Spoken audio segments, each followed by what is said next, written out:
வணக்கம். ரவி ரங்கநாதன் பிசியோதெரபிஸ்ட் சென்னையிலிருந்து. சமீபத்தில் என்கிட்ட ஒருத்தர் எங்கள் அப்பா உட்காந்த இடத்துலேருந்து எழுதிக்க மாட்டுறாரு, எழுதிக்கிறதுக்கெல்லாம் கூட பயப்படுறாரு அப்படின்னு சொன்னார். இது வயசாகும்போது ஏதாவது ஒரு பிரச்சனைன்னு ஒன்று வந்ததுன்னு சொன்னால் அதுக்கப்புறமா இவங்களுக்கு பயங்கள் நிறைய செட் ஆகுது. அதுக்கு பல காரணங்கள் இருக்கலாம். நாம் அந்த உனக்கு நீ எப்போ பார்த்தாலும் பயப்படுற, அதனால் பயப்படாது, எழுந்துருன்னு சொல்லி சொல்கிறதுனால மட்டும் வந்துட்டு அவங்களுடைய பயத்தை விட்டு அவங்களை வெளியில் கொண்டு வர முடியாது. அது எதனால் அவங்க பயப்படுறாங்க, அந்த காரணத்தை நம்மளால் கண்ட்ரோல் பண்ண முடியுமா, இல்லை அவங்களுக்கு வந்துட்டு மாற்று வழிகள் கற்றுக் கொடுக்க முடியுமா, அதையெல்லாம் வந்துட்டு நம்ம இப்போ பார்க்கணும். ஸோ பயத்துக்கு காரணங்கள் என்னென்னலாம் இருக்கலாம்னா, முதல் பெரிய காரணம் வந்து இதுக்கு முன்னாடி அவங்க எழுதுக்க முயற்சி பண்ணும்போது அப்படியே விழுந்தது.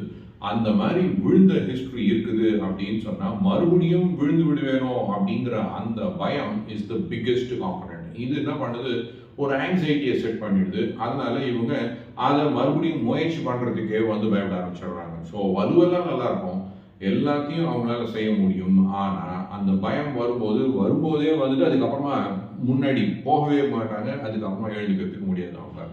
இது ஒன்று. ரெண்டாவது என்னென்னா, இப்போ டயபெட்டிஸ் மாதிரி பிரச்சனைகள் உள்ளவங்களுக்கு பாதத்தில் சென்சேஷன் குறைஞ்சி போயிடும். இவங்க பாதம் தரையில் எங்கே இருக்குது, எவ்வளோ தூரம் அழுத்துறோம், அதுவே வந்து அவங்களால ஃபீல் பண்ண முடியலன்னா அவங்க எழுந்துக்கிறதுக்கு எவ்வளோ அழுத்தம் கொடுக்கணும் அப்படிங்கிறதுலாம் எரர் வர ஆரம்பிக்குது. அதை வந்து அவங்களால சரியாக செய்ய முடியறது இல்லை. 2, இதுக்கப்புறமா ஒரு சிலவங்களுக்கு காலில் ஜாயிண்ட் எந்த பொசிஷனில் இருக்குது, ப்ரோப்ரியோசெப்ஷன் சொல்லுவோம். இப்போ நான் எழுதுக்கிறேன் அப்படின்னு சொன்னால் என் பாதம் வந்துட்டு கணுக்கால் வந்துட்டு இவ்வளோ தூரம் வளைஞ்சிருக்குது, என் முட்டி இவ்வளோ தூரம் வளைஞ்சிருக்குது, நிமிருது அப்படிங்கிறத உணர்றதுக்கு உண்டான ஒரு சென்சேஷன் ப்ரோப்ரியோசெப்ஷன். அந்த ஜாயிண்ட் பொசிஷன் சென்ஸ் அவங்களுக்கு குறைஞ்சி போச்சு அப்படின்னு சொன்னாலும் இது அவங்க எவ்வளோ தூரம் வளைஞ்சாங்க, எவ்வளோ தூரம் நிமிர்றாங்க, முட்டி வளைஞ்சிக்கிட்டே போகுதா நிமிருதா அது தெரியலன்னாலும் அவங்களுக்கு அந்த பயம் செட் ஆகிடும். இது என் கண்ட்ரோலில் இல்லை அப்படிங்கிற மாதிரி ஒரு ஃபீல். இதை தாண்டி அவங்க இடுப்பில் அவங்களுக்கு லெட்ஸே அவங்களுக்கு ஒரு வலி ஒன்று இருக்குது, பழைய இன்ஜுரி ஒன்றுது, அதில் ஒரு வலி ஒன்று இருக்குது, அவங்க குனியும் பொழுதெல்லாம் வலி வருது அப்படின்னு சொன்னால் இப்போ இவங்க என்ன பண்ணுறாங்க, குனிஞ்சா வலி வரப்போகுது அப்படின்னு பயந்துகிட்டே வந்து குனிய மாட்டாங்க. உட்கார்ந்து எழுதுக்கிறதுக்கு முக்கியமான விஷயம் என்ன வேணும்னா அவங்க உடம்பு முன்னாடி வரணும். இப்போ நேராக உட்காந்துக்கிட்டு ஒருத்தர் எழுதிக்கணும்னு சொன்னால் அவங்க சாதாரணமான அளவில் எழுந்திருக்க முடியாது. இது அவங்களோட பாடி வெயிட் அவங்க பாதத்துக்கு மேலே வரணும், வந்தால் தான் எழுதுக்கிறது சாத்தியமாகுது. இது வர்றதுக்கு முன்னாடியே எனக்கு வலி வருது இல்லை வந்துடுமோன்னு எனக்கு பயமா இருக்குது அப்படின்னு சொன்னால் இவங்க முன்னாடி வர போகிறது இல்லை, முன்னாடி வரலன்னு சொன்னால் இவங்களால எழுதிக்க முடியும் போகிறது இல்லை.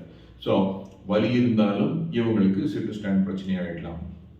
இன்னொரு விஷயம், இது வலியை பற்றி பேசணும். இதுவே அந்த இடுப்பில் வலி இல்லை ஆனால் இறுகி போயிருக்குது, உடம்பு இப்படியே சாஞ்சிக்கிட்டு இருக்குது, அவங்களால முன்னாடி வரவே முடியாது, அந்த இடுப்பு விட மாட்டேங்குதுன்னு சொன்னால் அப்போவும் அவங்க எழுதுக்கிறது கஷ்டமாகி போகுது. ஏன்னா அவங்க உடம்பு பின்னாடி பக்கமாக சாஞ்சிக்கிட்டு இருக்குது. இப்போ கடைசியில் ஒன்று இப்போ தசை வலு வந்து குறைஞ்சி போச்சு அப்படின்னு சொன்னால் என் உடம்ப நான் முன்னாடி கொண்டு போனால் அப்படியே என்னை இழுத்துட்டு போயிடுது அப்படின்னு சொன்னாலும் இந்த மாதிரி வீக்னஸ் உள்ளவங்களும் பயப்பட ஆரம்பிக்கிறாங்க எழுதுக்கிறதுக்கு. என் உடம்பு முன்னாடி போனால் நாட்டின் போயிடுச்சுன்னா நான் என்ன பண்ண போகிறேன். ஸோ இதுவும் இருக்கும். இது வரைக்கும் நாம் உடம்பு பகுதியில் இருக்கிற பிரச்சனைகள் எப்படி அந்த சிட் டு ஸ்டாண்ட் அந்த ஆக்டிவிட்டியை பாதிக்குதுன்னு பார்த்தோம்.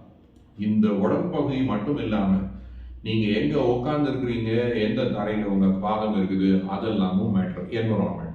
ஸோ இதில் என்னென்னா, இப்போ என் பாதம் தரையில் ஒரு டைல்டு சர்ஃபேஸில் உட்காந்துருக்குது.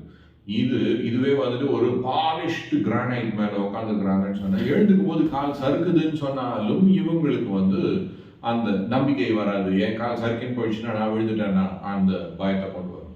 இப்போ அந்த மாதிரி என்விரான்மெண்ட் எதனா பிரச்சனை இருக்குது, சறுக்குது அப்படின்னு சொன்னால் சறுக்காமல் இருக்கிறதுக்கு என்ன பண்ணலாம் அப்படின்னு பண்ணுறது ஒரு நல்ல வழி. ஸோ இதுவே வந்து அவங்க உட்காந்துருக்கிற சர்ஃபேஸ், இப்போ நான் உட்காந்துருக்கிறது என்னுடைய இடுப்பு 90 டிகிரியில் இருக்குது, முட்டி 90 டிகிரியில் இருக்குது, பாதம் தரையில் தொட்டுன்னு இருக்குது, எனக்கு இது எழுதுக்கிறது ஈஸி. இதுவே நீங்கள் ஒரு ஹாஸ்பிட்டல் பெட் வச்சுருக்கீங்க, அந்த ஹாஸ்பிட்டல் பெட் 22 இல்லை 23 இன்ச் உயரத்தில் இருக்கும். அந்த மாதிரி உயரத்தில் இருந்தால் இவங்களோட பாதமே தரையில் படாது. தரையில் படலை அப்படின்னா குனியும் போது கால் தரையில் படாத போது உங்கள் பயம் இன்னும் அதிகரிக்க ஆரம்பிக்குது. உடம்பு சரியில்லாமல் ஒருத்தவங்க ரொம்ப நாளாக படுத்திருந்தாங்க, ஹாஸ்பிட்டல் அட்மிட் ஆகியிருந்தாங்க, 40 நாளுக்கு அப்புறமா தான் வீட்டுக்கு வந்திருக்காங்கன்னு சொன்னால் அவங்களுக்கு இந்த பயங்கள் இன்னும் பல மடங்கு அதிகமாக இருக்கும். ஏன்னா இவ்வளோ நாள் படுத்தே கிடந்தாங்க.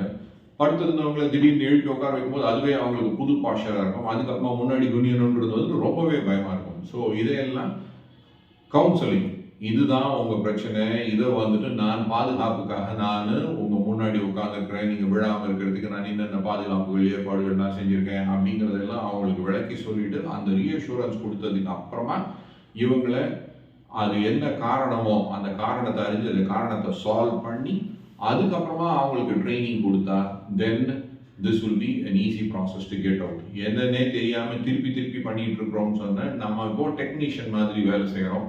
அதை திருப்பி செய்கிறது ஒரு சிலவங்களுக்கு பெனிஃபிட் கொடுக்கலாம். ஆனால் என்னதுன்னு தெரிஞ்சு செய்யும் போது நீங்கள் சீக்கிரமாகவே இவங்களை வெளியில் கொண்டு வரலாம். அதனால் தேர்ந்த ஃபிசியோதெரபிஸ்ட்டை கண்டுபிடிங்க.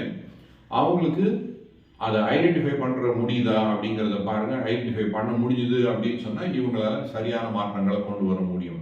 ஸோ தேர்ந்த ஃபிசியோதெரபிஸ்ட்டை கண்டுபிடிங்க, சீக்கிரம் குணமடைங்க. நன்றி.